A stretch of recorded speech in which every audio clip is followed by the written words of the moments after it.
Hey, Discernment listeners, escaping twin flames. Let's watch. I moved from Massachusetts to Oregon to be with Colby. I was supposed to really highlight all the good things that were happening. I was supposed to post them in the Facebook open forum. The more pictures, the better. Right.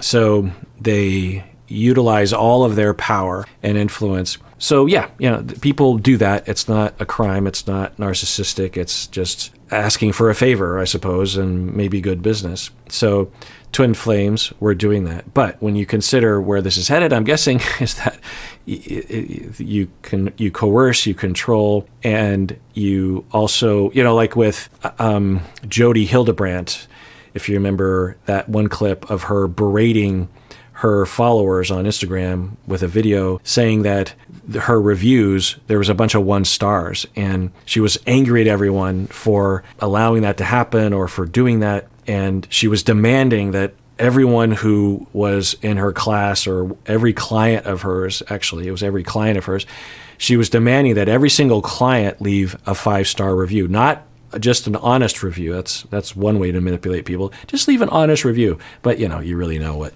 they're asking. But not only that, but she's yelling at everyone, leave me a 5-star review. So, there's different versions of this. And I'm guessing that for twin flames, it is coercive. I'm guessing that it wasn't just, hey, if you want to throw up pictures, I'd love to see the pictures. And also, it kind of helps us because it spreads the word, but totally up to you. That's one version of it. Another version is, make sure you do that because that's all part of the twin flames magic, is you got to post on a Facebook page and you got to spread the love. The details, the better. You're supposed to tell a love story, a fairy tale, and then contribute those good things to Jeff and Shalia. Jeff and Shalia, we just... Yeah, especially if they're told that, make sure you post this in this way with this frequency, and make sure you constantly mention that it's because of Jeff and Shalia. We were the ones. Make sure you tell everyone that. Evangelize. Right? And that's how cults grow. That's how religions grow. A lot of religions have it baked in to their religion that you witness, right? And if you have a religion that doesn't have that as part of its doctrine, as part of its dogma, that you must spread the word and evangelize, then those religions tend to not grow very fast. Whereas if you have a religion that a part of you getting into heaven, or a part of having God's grace, is to evangelize, then those religions tend to propagate. Today's video is sponsored by Ada. So I got COVID recently. It was probably the sickest I've ever been in my entire life. It was the worst.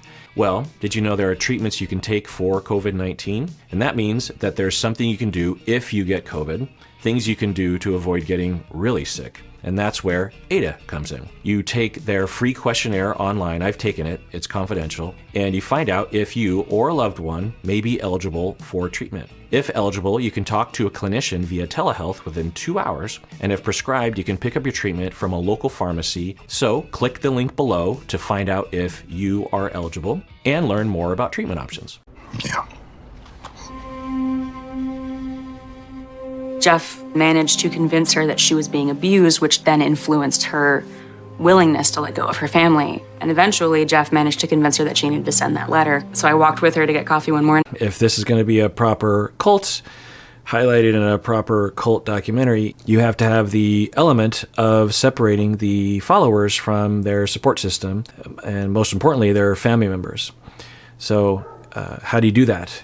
Well, one of the ways is you convince the followers that they were abused. Teal Swan seemingly was doing this. I think there were allegations of that. And it can work, right? Because there's a notion out there of repressed memories that is not understood very well. There's both the false notion that repressed memories are like these magical things that will emerge out of nowhere.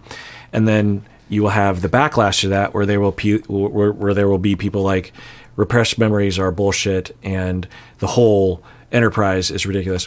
And neither is understanding the actual science, in that memory is weird. And for people who are abused when they're growing up, they don't like to think about it naturally, and so the memories will be encoded, but the recall will be difficult. It's sort of like I'm 52, and so if I were to try to recall everybody in my kindergarten class by name, it would be hard. But if I, for example, out of the 30 kids, I only name 10, does that mean I have completely forgotten the other 20 kids? No. Things could remind me. The next day I could be, oh, there's that other kid that'll pop into my head. If I saw a picture, I'd probably be able to name some more. So if the memory is there, it's just not accessible. So when we go through abuse when we're young and we don't recall it very often, the memory gets encoded, but it gets buried and becomes less easy to access. Whereas, using the analogy of my kindergarten class, if I once every few months met up with people in my kindergarten class and we talked about all 30 people in my class, then you ask me a few weeks later to name everyone in the class, I would be able to remember because I'm reminding myself of my own memories, and I'm putting I'm stacking memories upon memories. Every time you remember a memory, you remember remembering, and then that memory gets sometimes changed over time. But anyway, so you have this experience, you don't think about it, no one's talking about it with you because you don't tell anyone because you're terrified. And then let's say that it happens over the span of a year or two where you're being abused. Then you bury it, you don't want to think about it. When it does pop in your head, you don't think about it. And then you're 35 years old and someone asks you, have you ever been abused before? And you say no, because you think about it, you're like, no. Yeah, and also your narrative doesn't include that because you've constructed a narrative of your childhood. You go into therapy and you start talking with your therapist, and your therapist after a while starts asking you about your childhood, and you're just like, oh no, it was fine. And then a bit later, upon telling your therapist about your relationship patterns and about your self-esteem and about maybe your sexual issues or something, the therapist says, so there's a lot of things pointing at maybe possibly you being abused. And of course, as a therapist, we don't want to insert memories, right? We got to be very careful about how we ask. But you might ask, like, so are you sure like that nothing happened? Maybe something that you don't frame as abusive, something like sexual experimentation that might have happened, maybe with a family member or something. Is there something going on? Because there's a few things that are, I don't want to insert any memory, so, don't feel any pressure to say yes to this, but, sometimes people don't remember at first. And so you go down this road, and then again, the therapist is very careful not to insert any memories, not to coach memories into the client. And, and I've had these conversations with clients. Typically, the way it goes is the client will say something like, well, there's a thing that happened in my past, but I don't want to talk about it yet. And I will suspect what that means as being childhood abuse, often sexual abuse, that they kind of remember, they know it happened, but they avoid thinking about it because of PTSD, complex PTSD. We go down a road of trauma treatment, which is pretty elaborate and involved, and you have to consider neurological realities, and say, I do that, and eventually they are able to talk about it, and they start to talk about it. This is called imaginal exposure therapy and prolonged exposure therapy for trauma, and it is often very helpful and effective. And so for the client, at first they tell me about this incident that they always remember. They say, oh, there's this one night and this thing happened. Okay, we talk about that. If they suffer from PTSD, that can be very distressful. There's a whole protocol around prolonged exposure. It's not just me asking a question. It's very carefully constructed to make sure that there isn't excessive distress that will re-traumatize the client. It can be very dangerous for someone with PTSD to just recall a trauma that they went through. Anyway, so they tell me the incident, and we process it maybe over a couple sessions. And then 3 sessions later, they say, you know what, after the session, I drove home and I remembered another incident that I totally had forgotten about. And I want to talk about that one. So we talk about that one. Then a few sessions later, they're like, you know what, that first incident I talked about, I remembered some more details about it. And then we talk about that. And, fast forward a number of months or years. And although in the beginning, they remembered one incident in a limited way, by the end, they have remembered all sorts of things. Now, it's possible that they are inventing it in their head. That does happen. It's rare, though.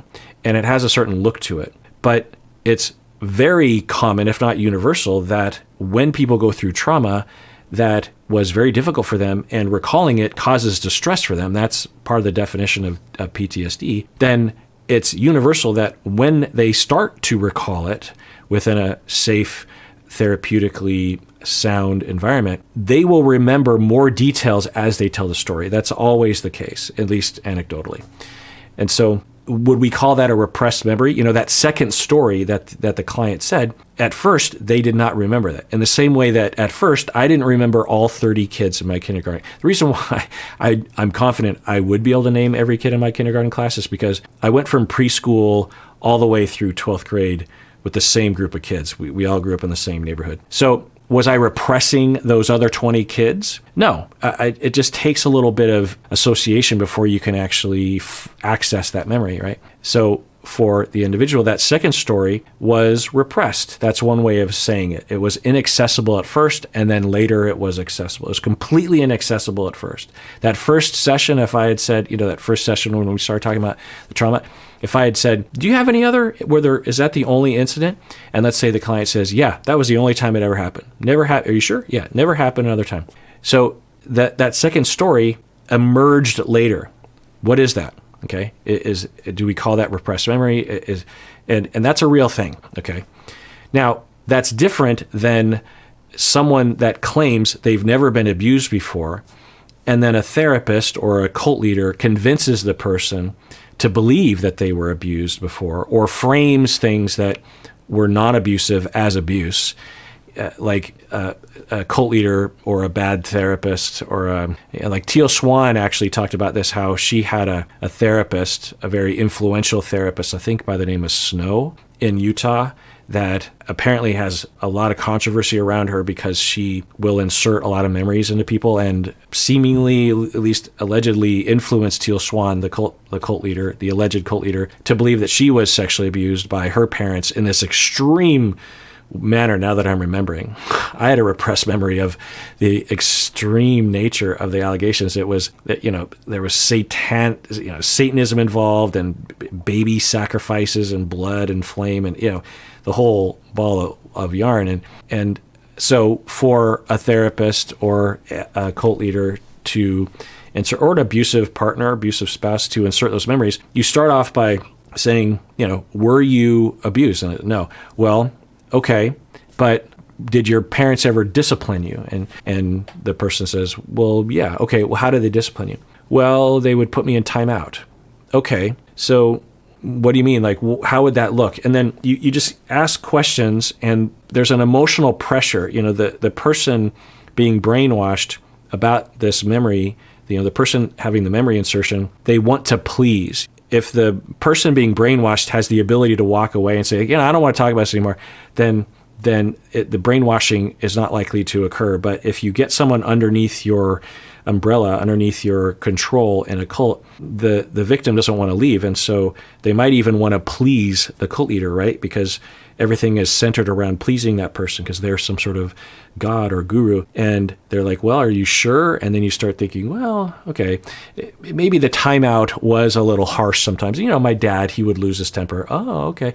And then the cult leader, the influencer, the abusive person will iterate on that and say, okay, well, so angry. So your dad would lose his temper. Yeah, wasn't so bad, but yeah, sometimes I noticed he was upset. You keep at that. Eventually, you change the memory such that the individual will literally believe that their dad had been not only physically abusing them, but sexually abusing. The memories will feel real to the individual. It's not just something you can do to children, because it's well understood. There's a famous case in California where this happened by a therapist, by the way, that had inserted all these memories. But you can do it to adults as well.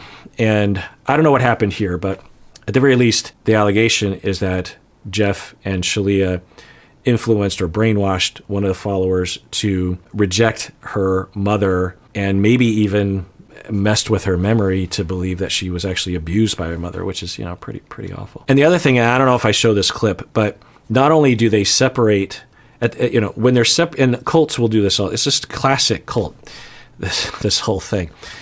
Not only do you separate from the family, but you also bond with the cult. It's not just a rejection of the family. It's a transfer from family to the cult. And that can be very attractive, particularly if you're and the meeting kind of looked like this, where there's a lot of love and openness and sharing and vulnerability and safety and promise of the future and dedication to each other. And, it's just, this is just so great, because the typical American isn't that connected to their family, unfortunately, like we used to be. You might live in another state. You might only see each other on holidays. Even if you have a fairly close relationship, a cult can absolutely surmount that by the amount of intimacy that you can actually engineer if you are a cult leader, and to force people in and to brainwash them. And also, there was a bit of that, I didn't comment on it, but this way that cult leaders will engineer group meetings such that there's no negativity, there's only positivity. Everything is attributed to the cult leaders, and there's a lot of support, like forced support of each other. And, they want to, because there was two friends that were like, we're friends. And everyone's like, yay, that's great. But when you make it kind of mandatory, it is false and it's not free. And so as you're receiving the love, you kind of know it's engineered through the cult leader, Anyway, I hope that makes sense. And so when they do that, then they really bond people. It's not just separation from the family. It's like this massive bond. And the cult leader can use that, right? Because if you are excommunicated by the cult leader, you're not only giving up your relationship with the cult leader, but you're also giving up your relationship with all of your best friends. People you've never been close to. You've never had any relationship as close as you do with these other members, right? So it's another way of really getting your claws into the followers. Oh, I have the other. It's beautiful. Marley, what is the name of your twin flame? I was in such an emotional state. Okay, so if you don't know what's happening, there's a member who is being, I guess, confronted in a certain way by Jeff and Shalia because this woman hasn't found her twin flame yet. And I'm always trying to figure out what the motivation is for the cult leaders. I'm guessing it's that, well, if we have someone who hasn't found their twin flame yet, then that puts into question our magical abilities. And so we have to use our charismatic power and our cult techniques to make sure that she has found her twin flame, whether she actually wants to or not. And so they start to confront her, and Jeff's approach is pretty smug, and they ask her, like, have you been in contact with anyone? And she's like, well, there was this one guy who randomly messaged me. He's also in the Twin Flames universe, but I've never met him. And they're like, oh, okay, well, tell us about him. And she's like, I don't know who this guy is. He just randomly DM'd me. And then they say, well, what more? And she's like, well, he did write me a song, and here are the lyrics. And so they had her read the lyrics, and so she's reading the lyrics, and it's a love song. And they are basically coercing her into agreeing not only to date this random person, but also to marry him, or to at least see him as her soulmate, even though they've never met. I don't even think she's seen a picture of the guy, or maybe just a small picture. Anyway, so yikes. It's almost, it's a pretty stupid cult plan if you're the cult leader, because the chances of relationships working out is pretty slim. The average, meetup between two people, the chances that they're going to even go on a second date isn't very high. That the chances they'll go on a 10th date is even lower. The chances that they'll get married and stay together forever and never get divorced is, it's very small chance. So to hang all of your success and your accolades and your shtick and your brainwashing on a bunch of people's relationships working out. Now, of course, I'm guessing they engineer the relationships to not break up, by pressuring people. And if they do break up, I'm sure the cult leaders are just like, oh, they didn't follow the plan, or they didn't give us enough money, or they didn't believe enough, or whatever it is. So it's because I'm just thinking, if I were in Jeff's shoes, there's a lot that you can do. There's a lot of things that you can legitimately do that don't ruin people's lives. You can have a lot of group therapy kind of experiences. You can have a lot of bonding between the members. You can have a lot of self-exploration. There's a lot of things you can do. What is it now? Then that raises the question, why? Is there something about Jeff that compels him to manipulate others because that's what he wants to do? That's part of what gives him pleasure, is to actually find a challenge. And some cult leaders seemingly have this personality trait. We could call it a part of psychopathy. That's probably where it's best housed, in that they are obsessed with power and control of other people, and they're looking for a challenge. So whatever they have managed to accomplish, they want to do more. And so in the beginning, they might have just been wanting to get people to follow them and sign up for their class. And so they achieved that. And then once the fun of that wears off, they're like, okay, now I need them to love me. Okay, now that I have that, now I need to see, can I get someone to just marry someone that they just met? Ooh, I did that. Okay, now, it just escalates from there. And it's not that they actually enjoy doing those things. It's just that they have a compulsion to control, and it's satisfying a part of them. It could be sadistic as well, sadistic personality disorder. So I'm not saying that this is what's going on with Jeff, but I'm just wondering what would motivate someone to shoot themselves in the foot when they, because what he has right now is a pretty robust following, and people are enjoying their lives. And with a lot of these cult documentaries, you see that progression where, like with Nexium, with Keith Raniere in the beginning, at least I believe the allegations include this, that he created a self-help organization that was really helping a lot of people, but things just escalated from there. Another perspective is that was always their goal, and the self-helpness of it was just a stepping stone. So even though they had achieved so much, that wasn't really what they were after. What they really were after was the ultimate control that they eventually got to. That was just a means to an end. So I don't know. It's hard to watch this scene because, the woman, even in the interview later, as she's talking, she seems like a really nice person, maybe a little bit of a passive person, maybe for relational trauma reasons, and is giving herself over and maybe even brainwashing herself. She's starting to cry right now, I think, because she believes in the model so much, and you have all this social pressure. You see someone right next to her that is also reflecting what Jeff is saying. Everyone's on the same page. When Jeff speaks, everyone's on the same page. And she's now, I think, in the process of convincing herself that this random guy whom she's never met is her soulmate. Just awful. I did not like this person. This person looked creepy. Josh. Yeah, that was another thing I was thinking. I didn't want to say it or assume it, but the way in which this individual, without having met her before, just randomly DMs her and starts writing songs about her and these very involved lyrics about her.